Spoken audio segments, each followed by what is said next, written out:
Hello everyone and welcome back to the best investing podcast in the world. Today I'm going to explain how over the past 5 years I've turned a few $100,000 into millions of dollars in the stock market. The recipe behind this success is simple, but it's not easy to put into practice. It comes down to identifying companies that are highly likely to exponentiate free cash flow per share going forward, buying them before the market spots these companies, and then holding them forever. So let's get deep into it. All my highly concentrated multi-bagger investments have one thing in common: rapidly growing levels of free cash flow per share. As Jeff Bezos once famously said, investors can't spend percentage margins, but they can spend free cash flow. This is why stock prices tend to track free cash flow per share levels over the long term, because how much free cash flow each share gives you determines its intrinsic worth. Ultimately, the best way to create wealth in the stock market is learning to identify companies that are about to produce a whole lot more of free cash flow per share, buying them before the market spots them, and then holding them through the ups and downs over the long term. In the graph below, you can see how rapidly Spotify's free cash flow per share has grown since June 2023. In the next one, you can see that both Hims and Palantir's free cash flow per share has also grown very rapidly. Not too long ago, however, Palantir and Spotify were discarded by the market as bad businesses, and now they're among the top performing stocks in the entire stock market. Today, even with the terrible stock price declines in the past week, my Spotify and Palantir investments are up over 6x and 11x respectively. Hims is my latest big bet, with my original big purchase being up over 2x, again despite the recent declines. For a company to suddenly exponentiate free cash flow per share, its operating leverage must increase quickly and in a way that the market wasn't expecting. A company's operating leverage goes up when revenues start to meaningfully outpace costs, ultimately producing more free cash flow per share. Although the market is an efficient information processing machine in the long term, in the short term, as Warren Buffett famously said, it's actually a voting machine. In technology, things are often not what they seem, and so if you understand companies more deeply than the market does, then you can take advantage of that. The market thought Spotify was a dying music app just a few years ago when it was trading at $97.50 per share, and I decided to bet the ranch on it. Informed by my first principles understanding of value creation processes for businesses that essentially operate networks, as is the case with Spotify, I understood that Spotify's value was about to show up in the numbers for the first time in its nearly 2 decades of existence. Essentially, when you have a large network of highly engaged users, you can meaningfully increase operating leverage by deploying additional verticals at a marginal cost. So just essentially figuring out new things that you can sell to them without having to increase your cost too much. As a result of deploying the new podcast and audio verticals and focusing on cost efficiency a bit more, Spotify's cash from operations is exploding, as you can see in the graph on the screen now. This is a great metric to look at because it tells you how much cash Spotify is producing by just naturally running its business. And if this is going up exponentially, it means the business is exponentially more valuable. The natural tendency of outside observers is to believe that this dynamic will die out, but this is because they don't quite understand the origin of this financial outperformance on a first principles basis. Over the long term, financial performance actually tracks culture.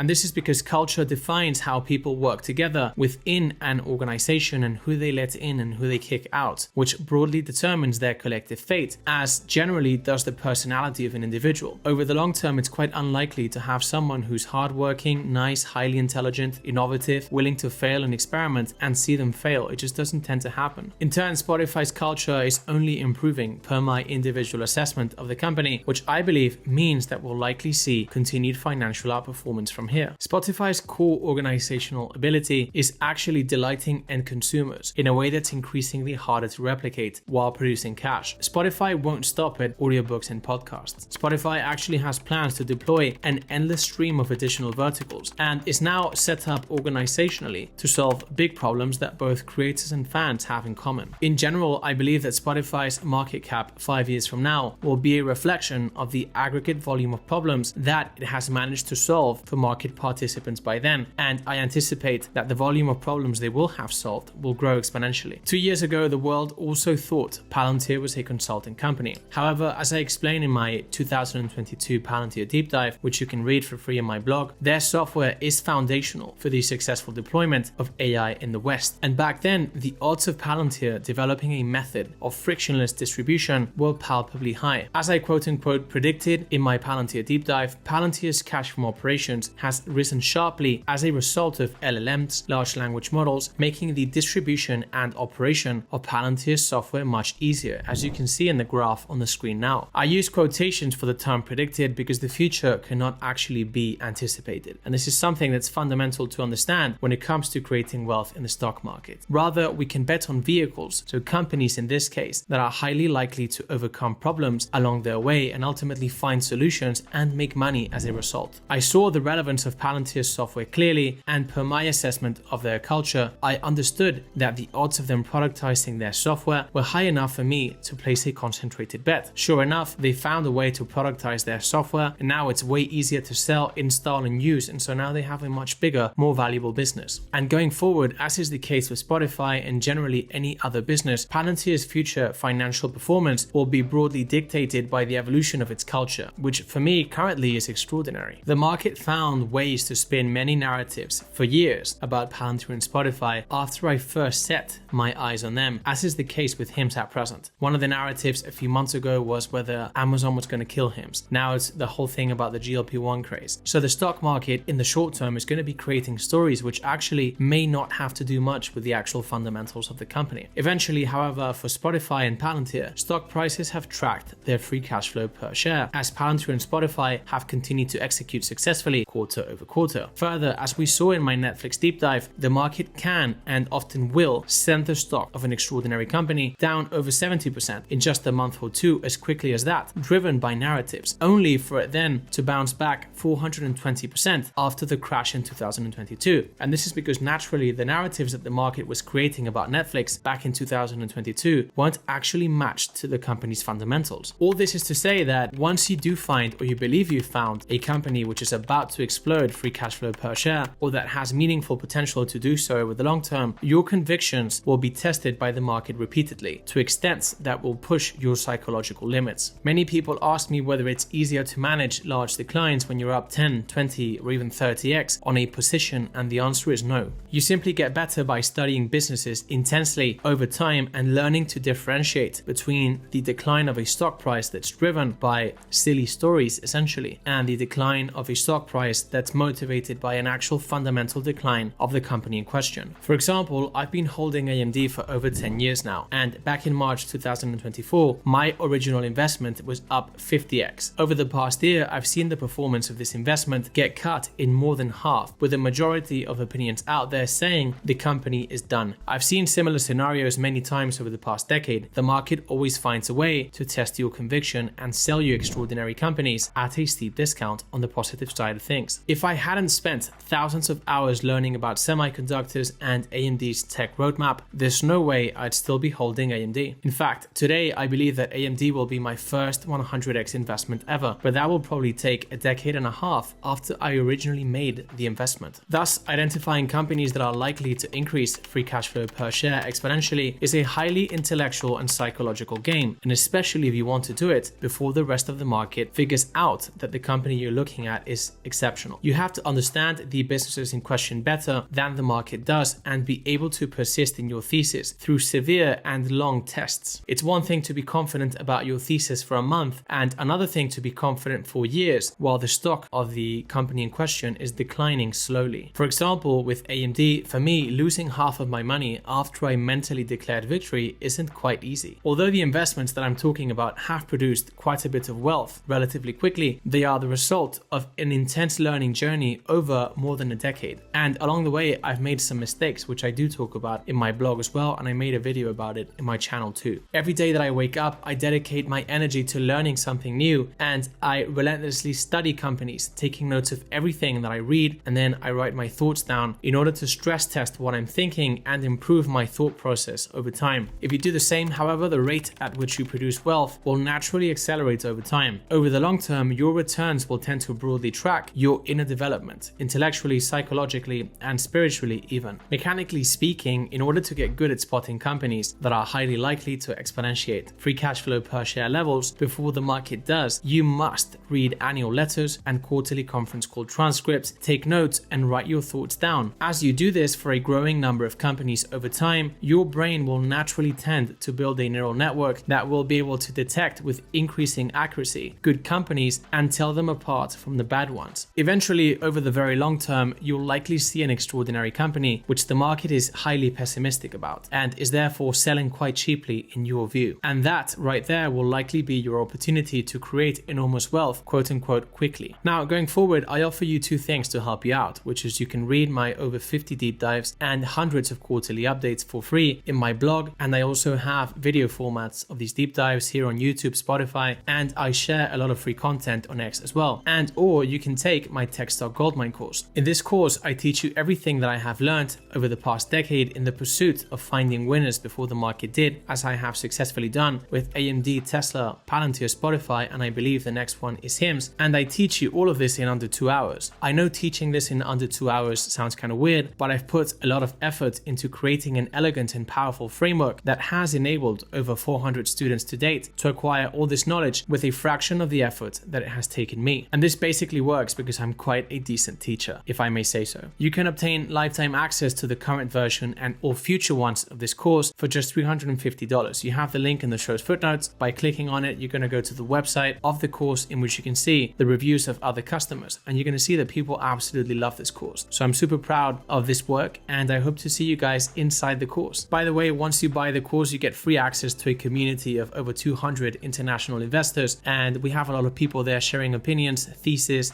supporting each other through the ups and downs, and you can actually talk to me directly through the free Slack channel once you buy the course. So I believe you're going to love that too. So thank you very much for joining me. As always, if you enjoyed this, can I please ask you to share this with one friend? These deep dives are for free, and so the only way this grows is with your help. Thank you very much in advance. Take care, and until next time.